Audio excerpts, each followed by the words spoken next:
Good morning everyone. सभी सकुशल होंगे विश्वास करता हूँ। आजकल हमारा जो टॉपिक चल रहा था, पाठ योजना चल रहा था। पाठ योजना पे सभी चीज़ हमारी समाप्त हो चुकी हैं। मैंने बता रखे हैं पिछले वीडियो में, सभी लोग उसका संज्ञान ले रहे होंगे। और परसों से जो शनिवार से हमारा मेन विस्तृत लेसन प्लान पे जो चर्चा होनी है, तो परसों मैंने आपको बताया था पिछले वीडियो में जो कि लेसन जो हमारे शिक्षण होता है 3 प्रकार का होता है। सिमुलेटेड शिक्षण, सूक्ष्म शिक्षण और विस्तृत मेगा शिक्षण, जिसमें मैंने आपको बताया था कि सिमुलेटेड जो शिक्षण है, जिसे नकली शिक्षण भी कहते हैं, अब आपके सिलेबस में नहीं रखा गया है। दूसरा होता है सूक्ष्म शिक्षण। सूक्ष्म शिक्षण यानी किसी एक कौशल पर एक बार पढ़ाया जाता है, जिसका माननीय कुंवर जी आपको प्रत्येक दिन बता रहे हैं। लगभग साइंस और एसएसटी के लेसन प्लान बना के भेज रहे हैं। तो जो सूक्ष्म शिक्षण होता है वो सेम एक जैसा होता है, चाहे वो इंग्लिश का है, केवल भाषा परिवर्तित होती है, चाहे वो हिंदी का है, चाहे वो गणित का है, चाहे विज्ञान का है, एसएसटी है, ज्योग्राफी है, जितनी भी चीज़ें हैं एक जैसे बनते हों, क्योंकि एक कौशल पे होता है। एक निरीक्षण सारणी एक जैसी होती है, चाहे गणित की है, चाहे विज्ञान की है, चाहे एसएसटी की है। लेकिन थोड़ा सा मैंने देखा कि सभी लोगों के लेसन प्लान प्रेषित हो रहे हैं, लेकिन गणित वालों का एक भी नहीं हुआ। इसलिए उनको ध्यान में रखते हुए उन्हें परसों प्रस्तावना कौशल क्या है उस पर चर्चा की थी, बताया था। और आज बता रहा हूँ मैं उसी के बारे में, प्रस्तावना कौशल का महत्व, कि भाई प्रस्तावना कौशल क्यों किया जाता है। भाई ये कौशल जो बताए जाते हैं, जिससे कि शिक्षण पाठ योजना के अंतर्गत क्यों बताए जाते हैं, तो सबसे पहले है कि प्रस्तावना कौशल हम इसलिए पढ़ाते हैं, इसलिए सिखाया जाता है, इसलिए उसका ज्ञान होना चाहिए प्रत्येक शिक्षक से, कि उसके ज्ञान के बदौलत वो छात्रों में रुचि उत्पन्न कर सके। ठीक है ना। यानी प्रस्तावना कौशल का जो महत्व होता है वो होता है छात्रों में रुचि उत्पन्न करने के लिए, छात्रों में रुचि पैदा करने के लिए।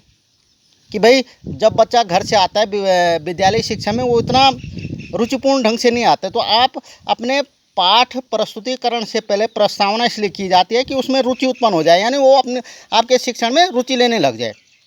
दूसरा था छात्रों का ध्यान को विषय केंद्रित करने के लिए।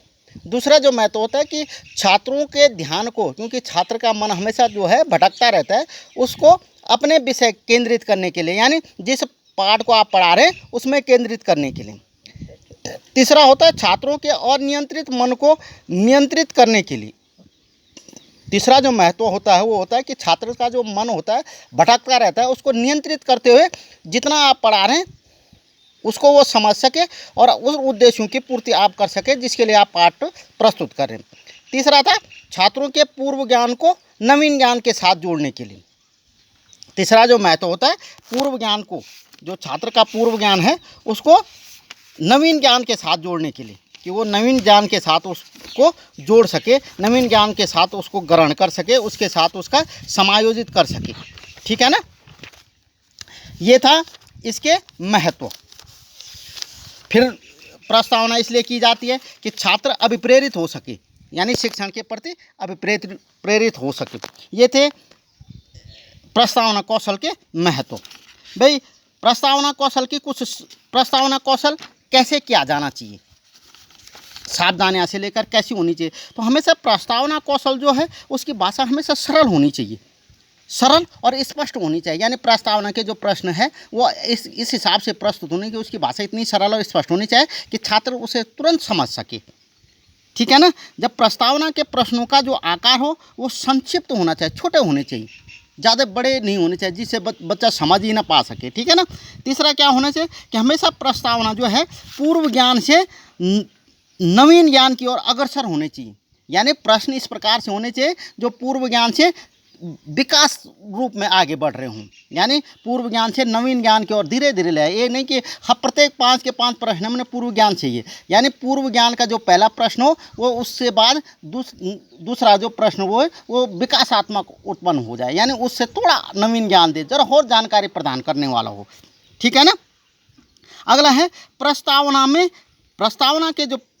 जो प्रश्न पूछे जाएं वो 2 अर्थी नहीं होने चाहिए, द्विअर्थी वाले प्रश्न कभी नहीं रखने चाहिए। ठीक है ना। द्विअर्थी वाले प्रश्न नहीं होने चाहिए।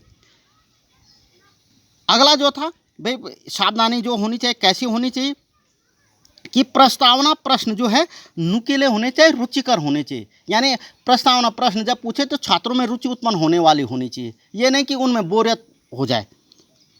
अगला जो है बहुत महत्वपूर्ण है कि प्रस्तावना प्रश्नों की संख्या सीमित, यानी 3 से कम नहीं होनी चाहिए और 5 से अधिक नहीं होनी चाहिए। लेकिन 3 जो प्रश्न होते हैं वो केवल भाषा में होते हैं, ठीक है ना, जितनी भी लैंग्वेज होती है उनमें प्रस्तावना प्रश्न 3 होते हैं, उससे ज़्यादा नहीं होने चाहिए। उससे ज़्यादा अगर रख दें तो कोई नहीं, पर 3 से कम नहीं होनी चाहिए। अब मैक्सिमम 5 प्रस्तावना प्रश्न, 5 से भी ज़्यादा नहीं होने चाहिए। ऐसे नहीं कि आप प्रस्तावना प्रश्न 6-7 रख रहे हैं, वो भी गलत होती हैं, वो प्रस्तावना फिर अर्थहीन हो जानी चाहिए, ठीक है ना। और अगला जो है प्रस्तावना हेतु जो आप सहायक सामग्री रखें वो प्रासंगिक और उद्देश्यपूर्ण होने चाहिए। ऐसा नहीं कि अनयूजलेस जो सहायक सामग्री आप उसमें यूज कर रहे हैं। ये थे प्रस्तावना कौशल के महत्व एवं उसकी सावधानियाँ। इसके घटक और इस पर लेसन प्लान में आपको जनरली फोटो करके भेजूंगा, उस पर चर्चा कल करूंगा, ठीक है। आज के लिए इतना ही।